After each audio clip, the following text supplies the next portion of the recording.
In part one, Kelly shared her crash story, neurofatigue, sensory overload, and why brain injury is a chronic condition, not just a short-term event. In this second part, we're moving into the how, practical tools, medical navigation, and what it looks like to live a full, values-aligned life after traumatic brain injury. Last episode, Kelly ended with this paragraph. So when you have a brain injury and you're recovering, you're constantly using side streets and you're improving the use of your side streets. And once you get that side street down, then you travel a little bit faster, but you're still on side streets and you're still using a lot of energy. And so you're going to have difficulties with processing and fueling them. It takes a lot of energy to fuel the executive functions in the frontal lobe, such as planning, motivation, math, speaking, memory. All of that is processed up here in the frontal lobe. And if your brain doesn't have energy, it's not going to fuel the part of your brain. It's going to spend its energy cleaning out the debris and creating new connections. Welcome to part two. Kelly, when you were just talking about the new neural pathways that are created to bypass the area that's damaged and the level of energy consumed to not only create these new pathways, but then to make them established pathways, and that even though once they are established, they still take more energy because they're not following the direct path. And what I am fascinated by is that that's not talked about. The level of energy consumed within the brain after a brain injury to establish them, to make them grounded, and then to maintain them and use them. That makes more sense to me right now than the dismissal of everything is now fine, it's stable, there's no reason why, or you can feel this neural exhaustion for quite some time, but there's no words given to that. There's no explanation for that. So as a carer, we can't give that information to support our loved one in their recovery so that they have words and understanding for themselves. So I really appreciate how you're giving people words and validation, especially about those invisible pieces that can make everyone doubt themselves because the information coming to them is that they should be fine. And that is by far the most amazing piece of information that I will be sharing with my son, because he talks about how much more tired he is at the end of the day after school, and that he just feels different, that his brain feels foggy and he has challenges with remembering things. And he will repeat himself or re-ask, and giving words like this to him may just give him that moment to breathe and be okay that that's happening for him. So thank you so much, just from somebody who cares in that space. I've got goosebumps because he has struggled with that, and I didn't understand that. That's never been explained as in that language, other than the brain will just rewire itself. That is a very big statement to make.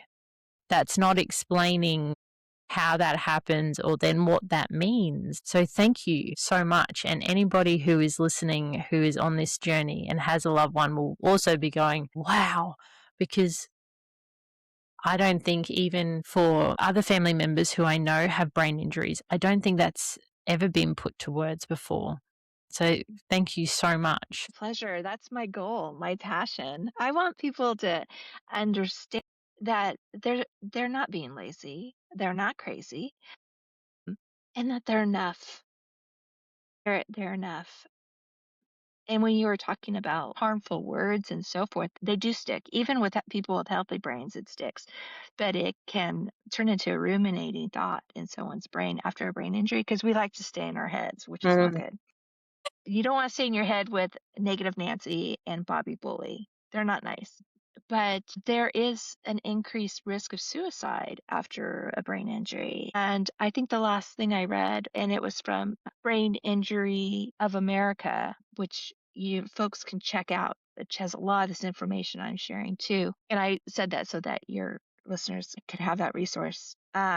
They did talk about the 1 in 5 brain injury survivors that admitted to having either attempted suicide or suicidal ideation, that it was up to 5 years after the brain injury. You have to really be careful with your words because they will stick just like a child. It will stick in their brain the rest of their life, and to monitor for those symptoms of suicide, even up to 5 years. So it's definitely a risk to be aware of. Yes, it's definitely something that also is not talked about.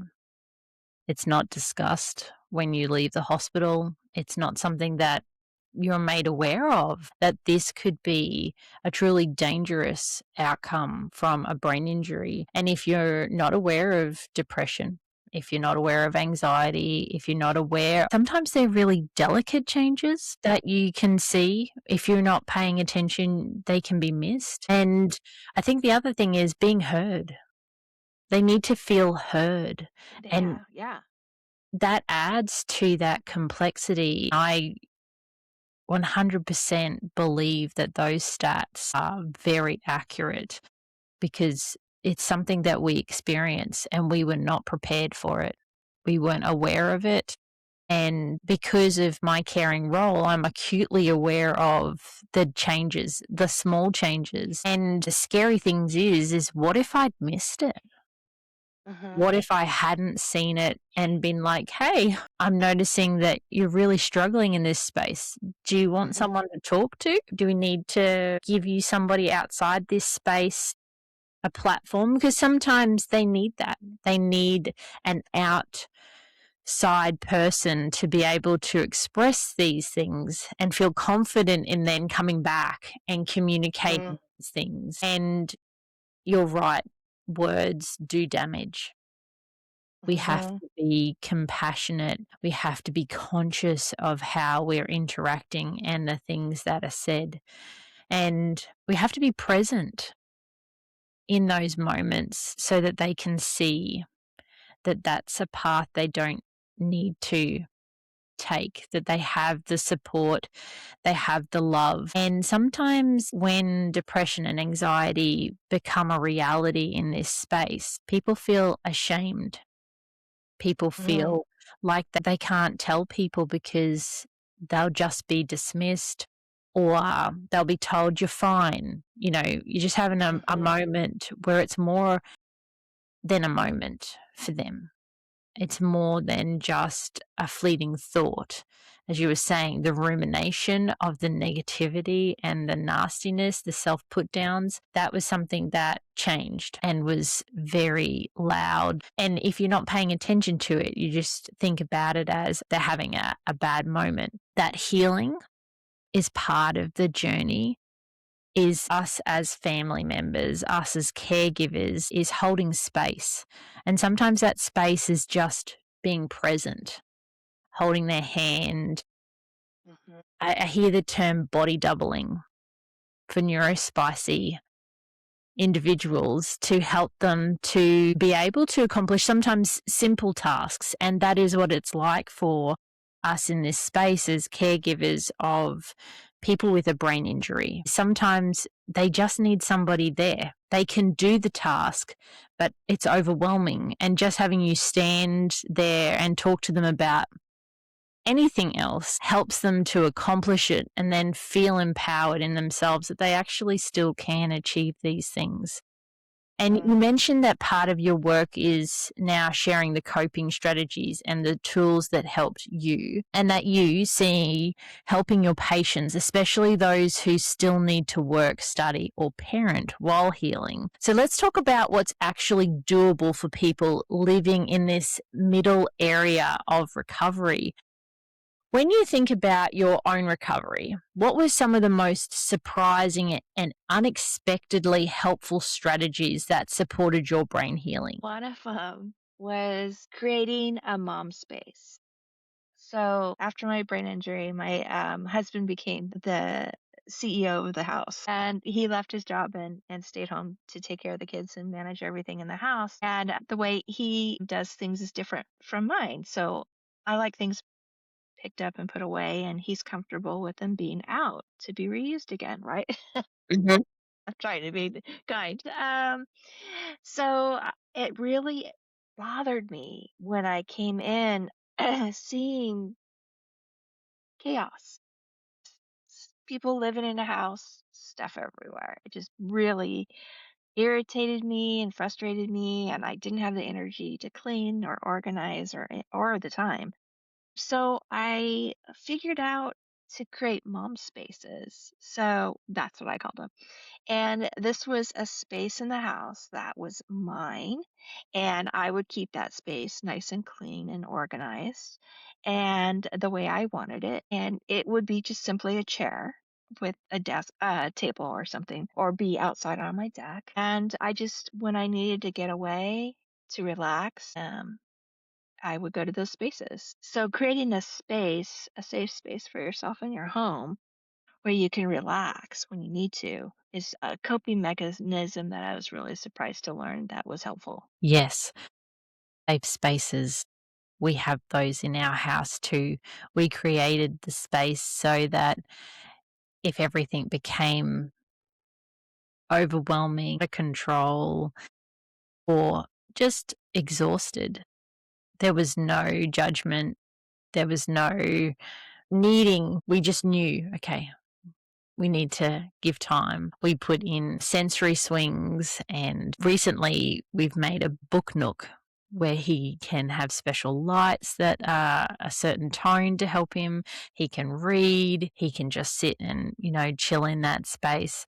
And I think that's really good piece of advice is that you need a space that you feel safe in, you feel that you have control over, that you can express yourself in, have your Hmm. own unique personality, whether that's changed or the same, so that for the things that you can't manage or the things that you have to change or adapt, that space is yours and you do with whatever you need.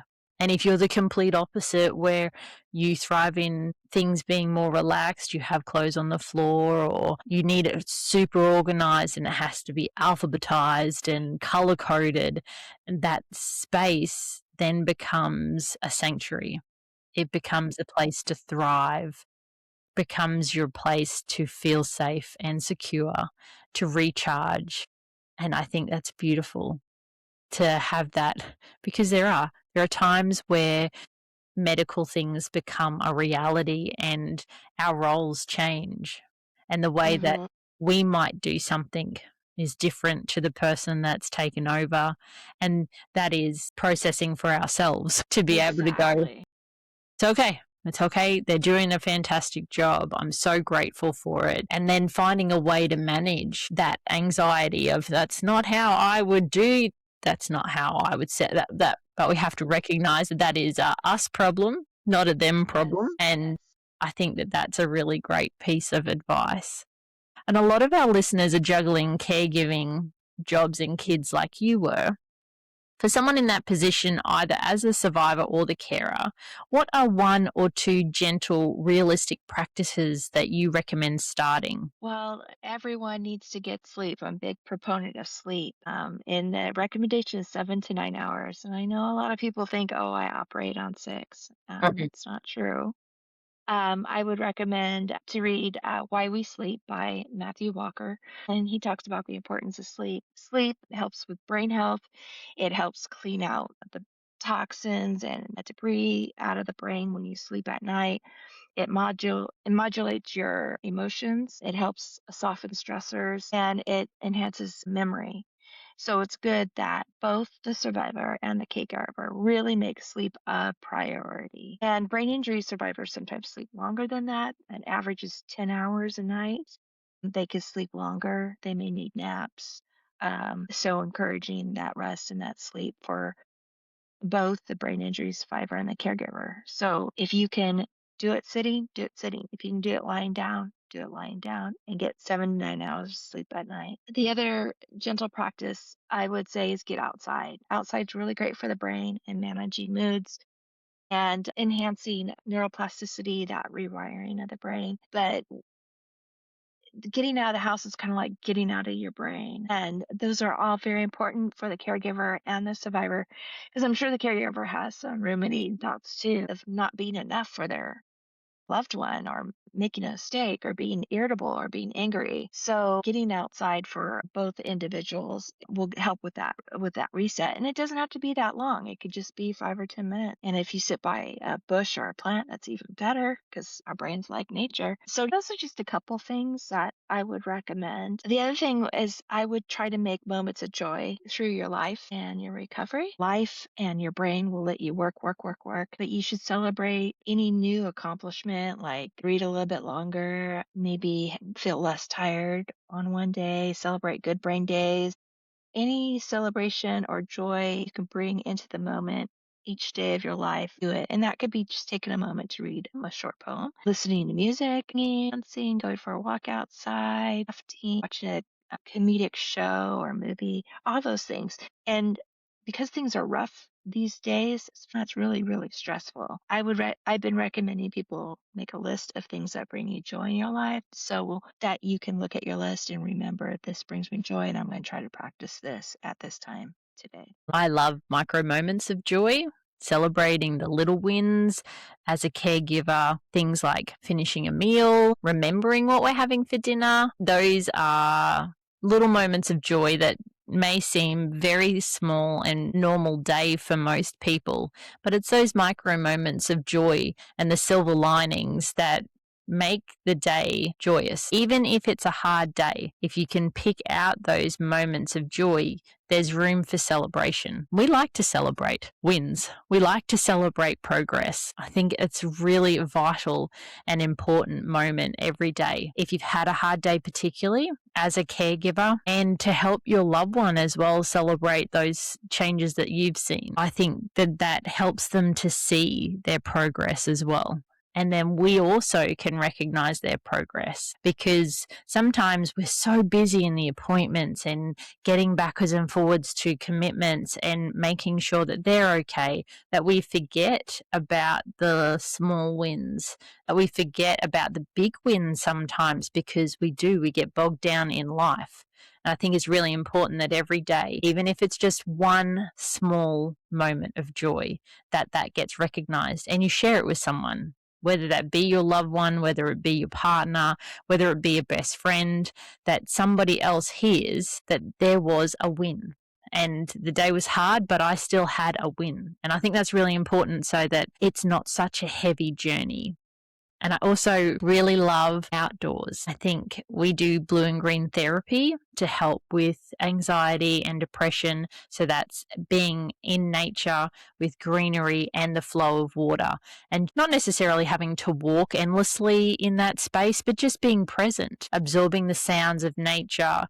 And it is really recharging. Feet on ground. I really love those pieces of advice. We have grabbed hold of those and we run with them on a daily basis. And if we can't get out daily, we spend longer on the days that we do have capacity. So can we talk a little bit about pacing and energy? How can survivors and carers think about energy as a limited resource, as we were talking about earlier? And what does doing less to heal actually look like in a real week? There is spoon theory, and people will use spoons to kind of measure their energy. Like if I get up in the morning and I get dressed, that takes 2 spoons. If I go to work, that's 10, and I only have 12 spoons a day. I never use that because I learned about it later, and honestly, it was really hard for me to get my brain around it. And then I've heard another survivor on her podcast. She said that it was more like brain juice. So you had a cup of brain juice that you started out the day, and your cup has holes in it because it's broken, right? Your brain's broken, and it leaks juice out a lot faster than it normally would if it didn't have the leaks. And imagining how much juice it takes to cook a meal or to read or study.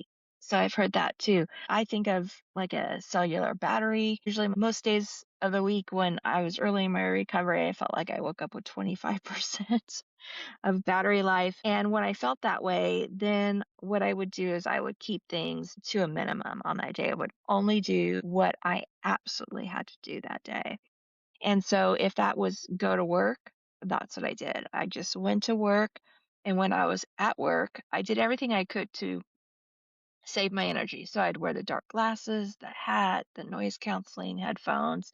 I would minimize multitasking, working on two things. I would put my phone away, my personal phone, and just be kind to myself. And throughout the day, I would just say, I'm doing my best. Today's a bad brain, but I'm doing my best. Making sure I took the breaks, making sure I rested on my lunch, didn't do a working lunch or sat at my desk. I went out to my car and created a quiet space to rest. And then when I got home, I put no expectations on myself to do anything but to get ready for bed. So that's kind of how I would manage things. Now, if I woke up and had 50%, then I was like, woohoo, I can do an extra thing, you Mm. know? And so just being aware of that when you wake up, I tell people, start off with how well you slept. Did you sleep well or not? How many hours did you sleep? Was it 7 rather than the 9 you need? Mhm. It's feeling like it's going to be probably a bad brain day. And then you set your expectations based on that.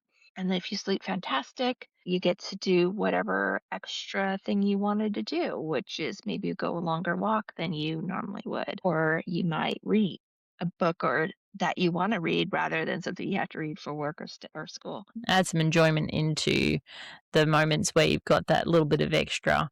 We use the 100% kind of like a battery here as well. And where are you at today? I got 5%. I had an hour of sleep. 5% is all I've got for you today. Or the whole family has 100%.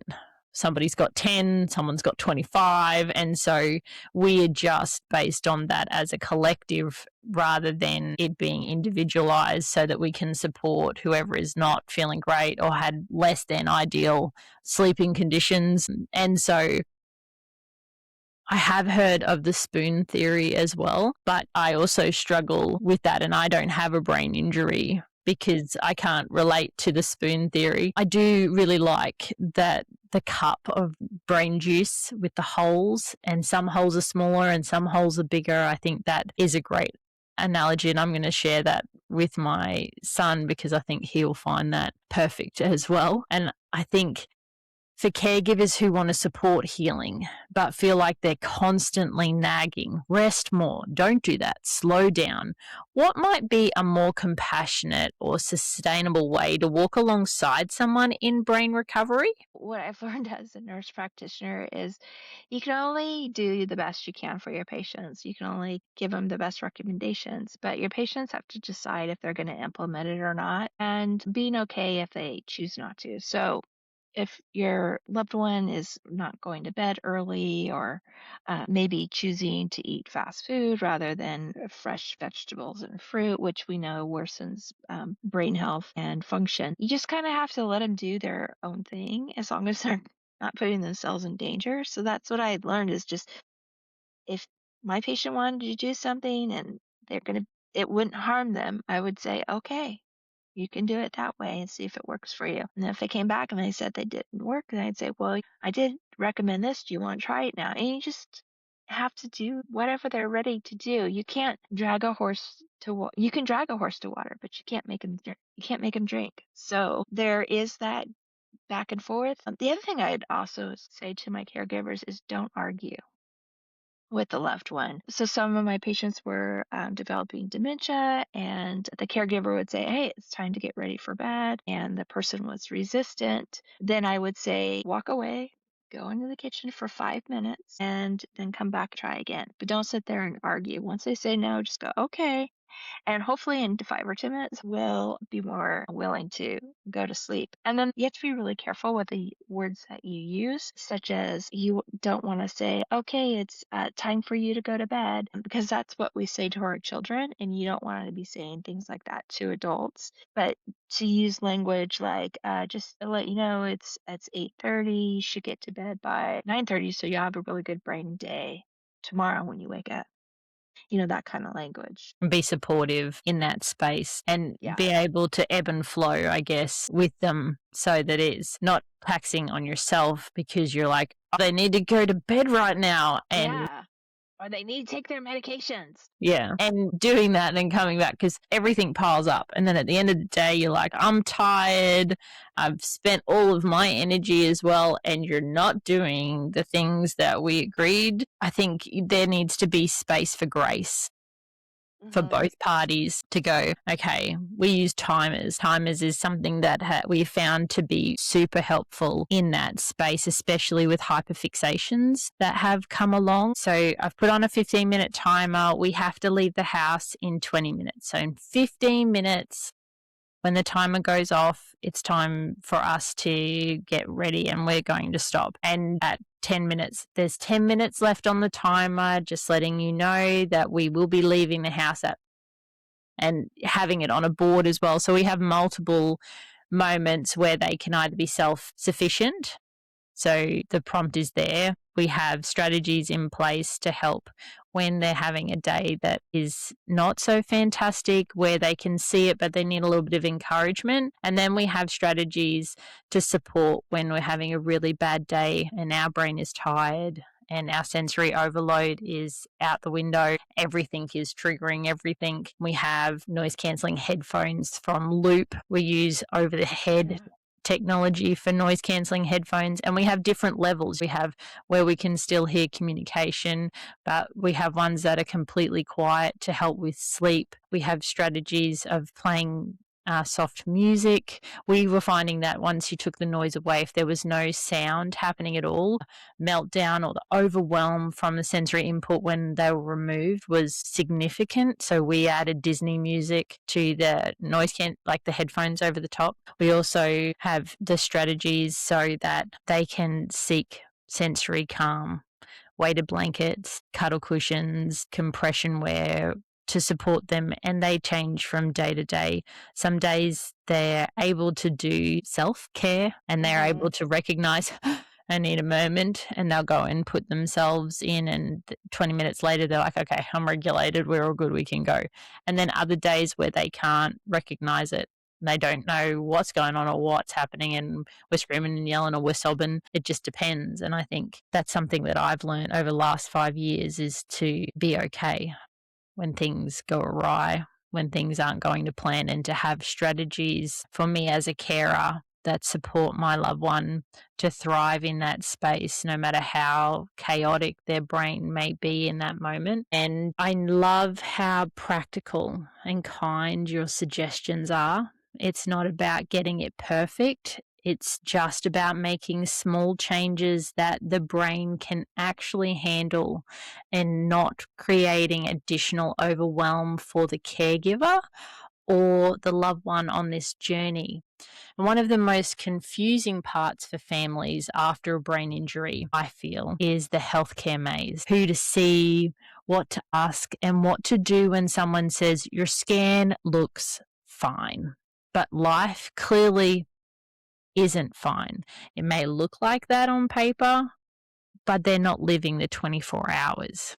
They're seeing the 10 minutes. And given your role as a neurology nurse practitioner and a survivor, I'd love your guidance here. When someone has had a traumatic brain injury or they are strongly suspecting it, what are some first key steps you'd recommend in terms of seeking care or assessment? Right. So definitely start with your general practitioner. Get cleared of anything dangerous, or go to the emergency rooms if it's very concerning. And then if things should be getting better within 2 to 3 weeks, and if they're not, letting that general practitioner know, no, things are not.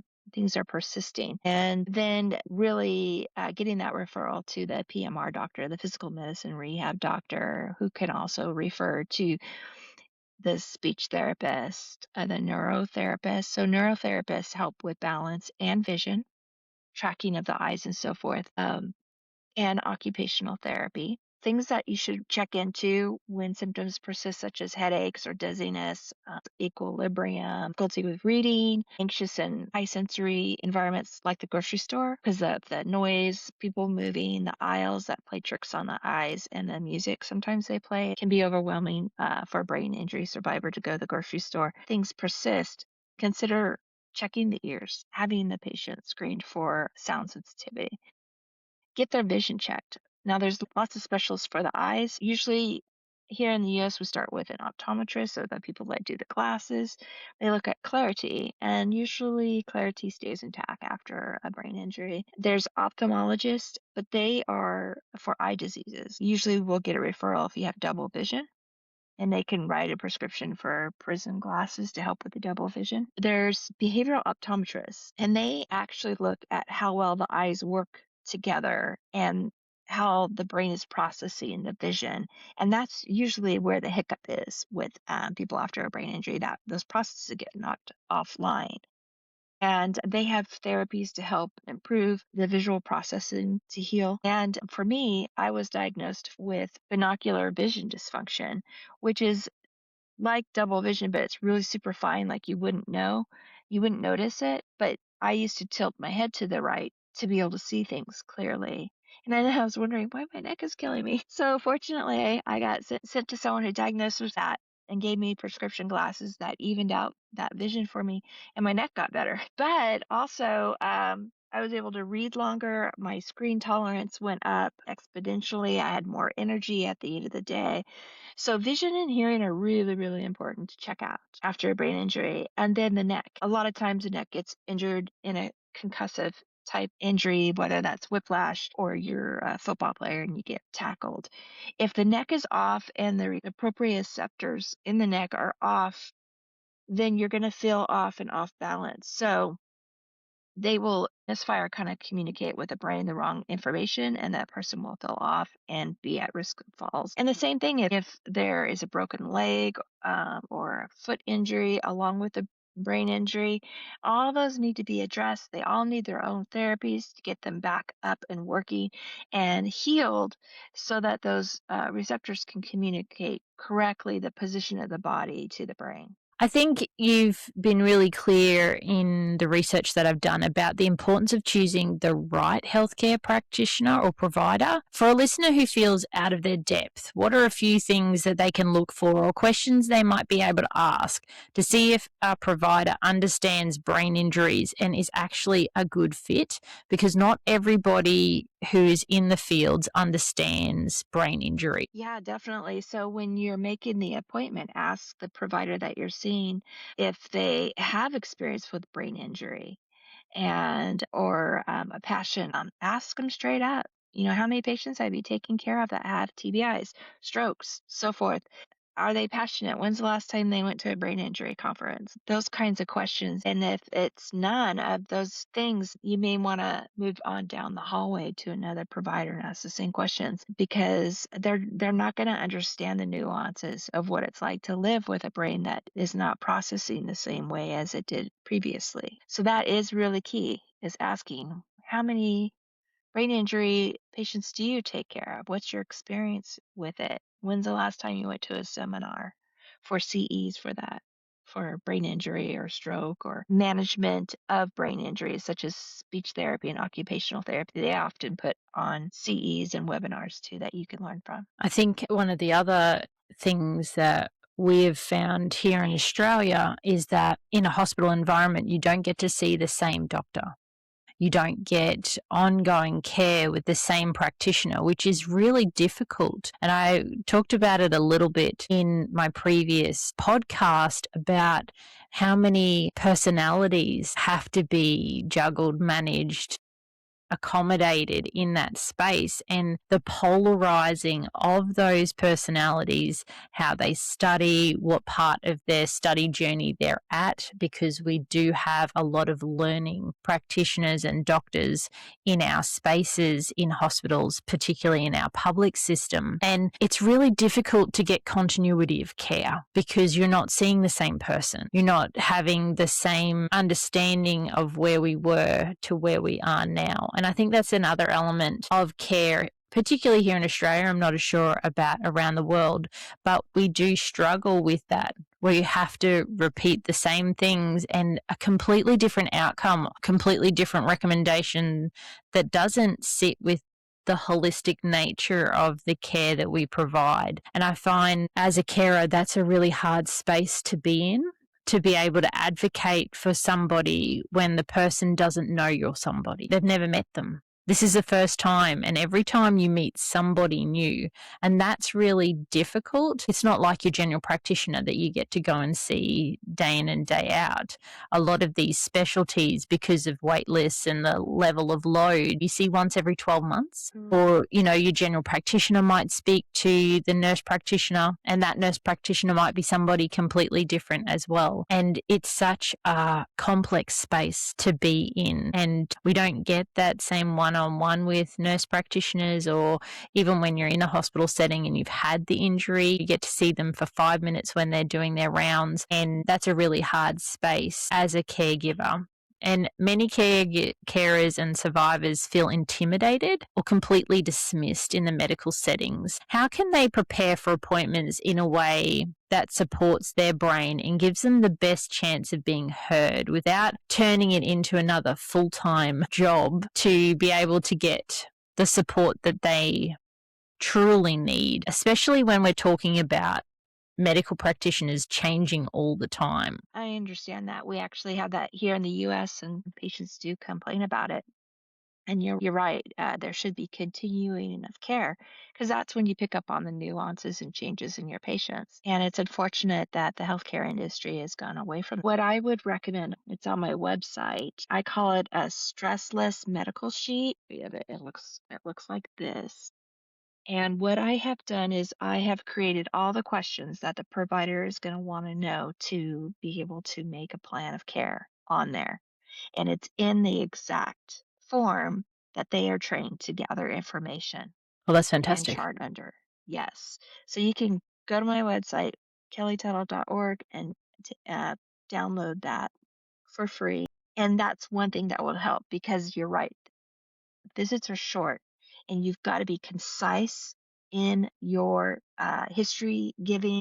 And a lot of things they're going to be wanting to know: where is the symptom? Where is it located? How long does it last? Is it sharp? Right? What makes it worse? What makes it better? And what treatment have you done in the past that helps it work? If you can pop that out really quick, that'll expedite you through the appointment and give that provider the information they need to make their clinical decisions. The other thing, which is not a recommendation that I really want to make, but it's one I have to make because of the way things are in healthcare, is you got to become in knowledgeable.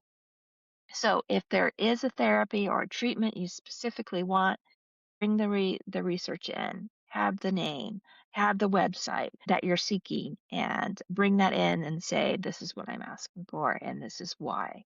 You have to really make sure that the doctors hear what you're saying, because they will sometimes hear something different. Like, I was in an appointment with one of my family members, and I said this, and this, and then the doctor heard something else. He was going to say that it was neuropathic pain, and I said, no, it's not neuropathic pain. And he got in my face a little bit. He Fifth. said, what is it that makes you think that's not neuropathic pain? And I had my list of things. I'm like, it's not in one place, it's moving all over the place, doesn't respond to Motrin and Tylenol. And so he was like, oh.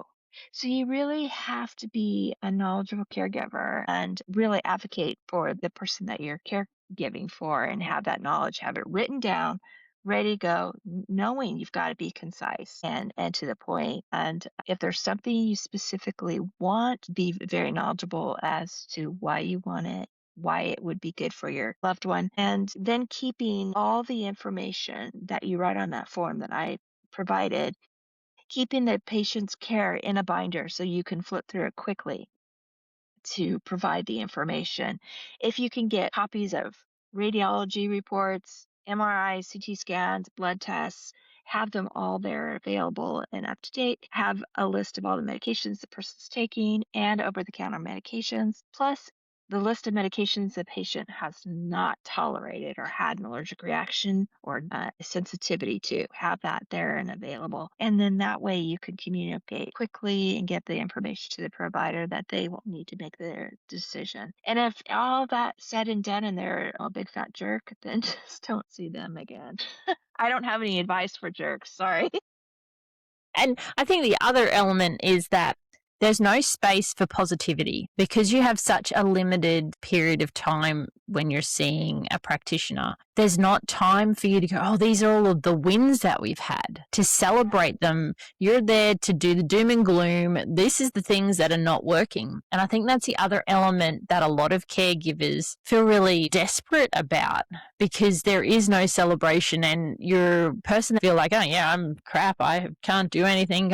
They have these really difficult moments where they feel like they're not progressing because there is no space to share the celebratory moments. And I think that is also something that when we become caregivers, we don't understand. There's 10 minutes, and in that 10 minutes, we might not have seen them for 6 months.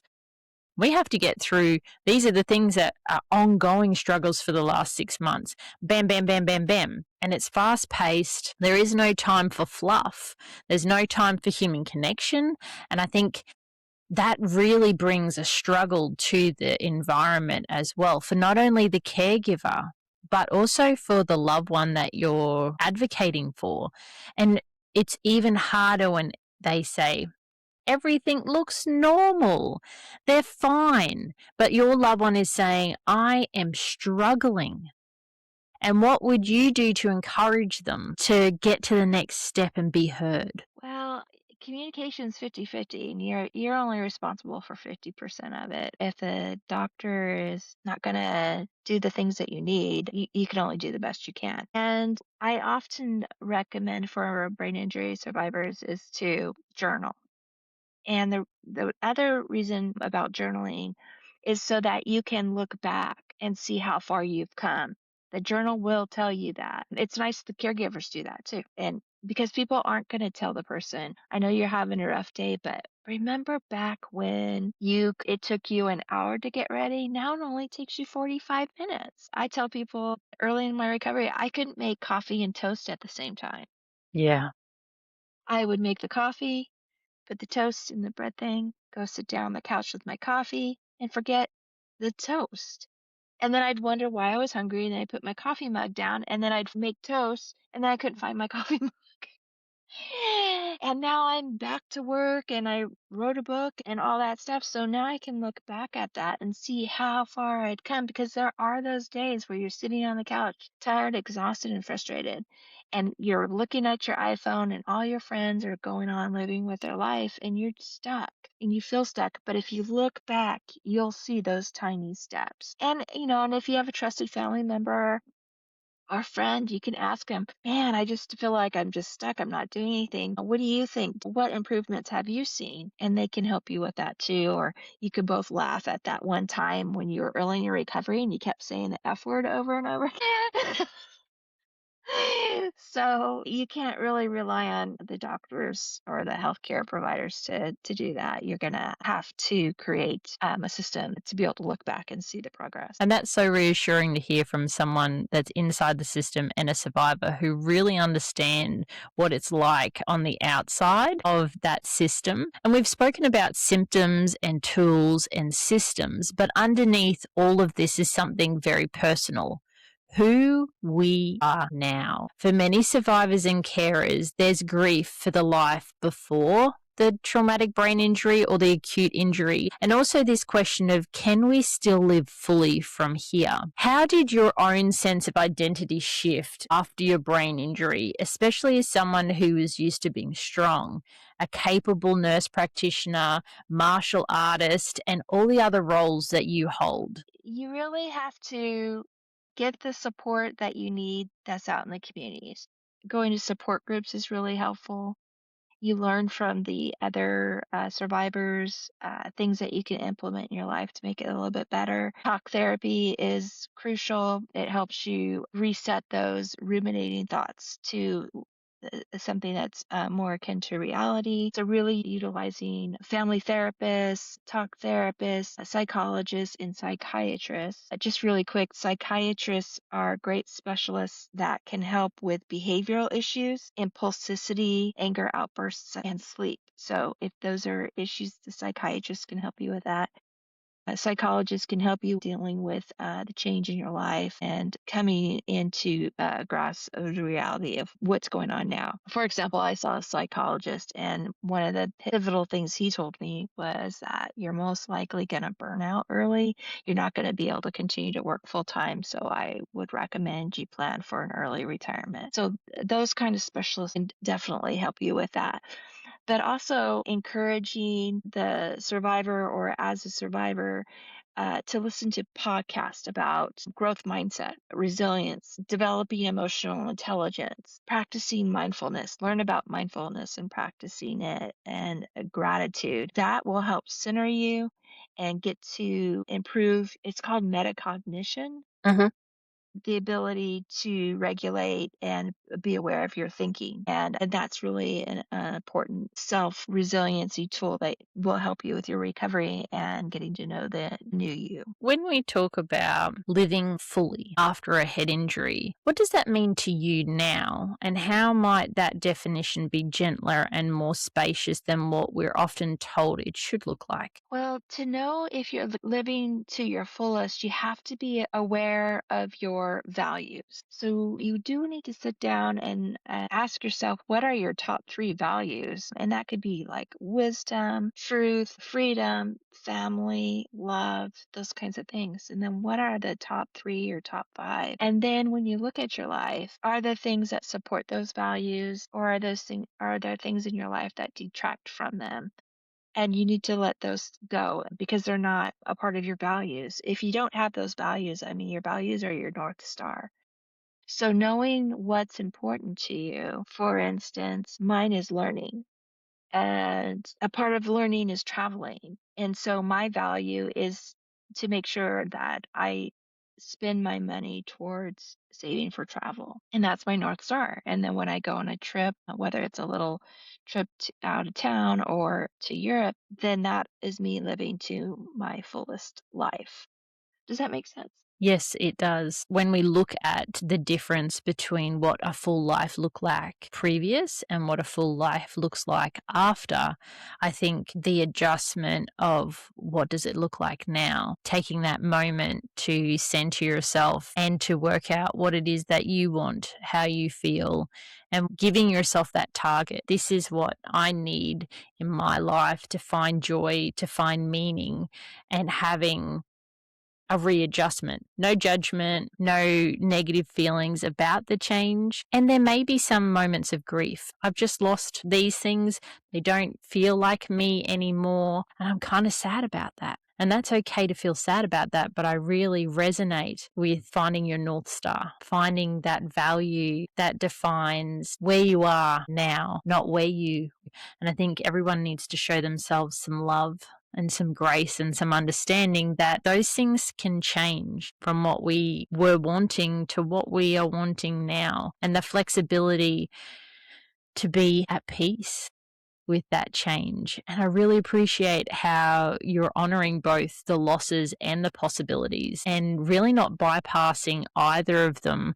I think it really shows anybody who is a survivor or a carer that neither is good and neither is bad, and they just are working together in this transitional journey that we're now in this new place and new time. And it would be just like if we moved to a different country, that would have a whole new realm of things. This is just an internal readjustment. And we've covered a lot. Your story, what traumatic brain injury really looks like, realistic tools, navigating providers and medical professionals, and how identity can shift afterwards. I'd love to close by speaking directly to the person who might be listening in the dark, feeling scared and unsure, whether that's a survivor, a carer, or both. If you were sitting with one brain injury survivor right now who feels like they've lost themselves, what would you most want them to hear? That there is hope. and they're not alone. We're out here and we're cheering you on. Come join Yes. us. Come find us. I like that very much. We are here. There are lots of supportive communities. There's lots of people who have either got lived experience or work day to day in this space. Know that you're not alone and know that we're here supporting, cheering, and ready to hear what your story is and where you're at. And if you were sitting across from their caregiver, the person quietly holding everything together, what would you most want them to hear? Remember to care for themselves, to do the self care, to be kind to themselves, to know that they're doing their best and that their role is really valuable in the healing of their loved one more than they will ever know. And I think also, thank you. I always like to thank caregivers because sometimes their loved ones can't say thank you, can't show the appreciation that they would normally show on a day to day basis. So, to caregivers, thank you for the love, time, dedication, and advocacy that you show your loved ones day to day. We see you and we're here to support you. One last thing for families navigating this together, what helps them stay on the same team, even when everyone is tired and overwhelmed? I think it's imperative to communicate and to feel safe to communicate and to be able to express if you're just having a bad day. And I love the I'm at 10% that you shared, and I'm at 50%. And I'm going to help you out because you're at 10%. I think that your communication and the sense of it being okay to not be okay is a really healthy relationship and interaction. 100%. Being able to lead without judgment and hold space for each other. Exactly. And I Yeah. guess when you love someone, you're there. Today I pick you up, tomorrow you pick me up. And it's a back and forward sharing of the journey that we have day to Yes. day. Kelly, I want to say thank you for bringing so much honesty, compassion, and practicality to this conversation. I know so many people will feel less alone after hearing this. We've talked about the invisible realities of brain injury, the small steps that support healing, how to find and work with providers, and what it can look like to keep living and growing after the brain injury. If you'd like to explore more about Kelly's work, you can visit her at kellytuttle.org. She shares more about her journey as a neurology nurse practitioner and TBI survivor, that's traumatic brain injury survivor, along with practical coping strategies and resources for true healing. If something in this episode resonated, your only invitation is to notice one thing this week, one symptom, one small win, one moment of connection, and to give yourself credit for how much you've already carried. Kelly, thank you again for being here and for all you're doing for survivors and families in this space. To everyone listening, thank you for spending this time with us. Your care, your love, and your very real limits are all welcome here and supported. I'm Michelle, and this is Radiant Moments. Until next time, take gentle care of your radiant moments and of yourself.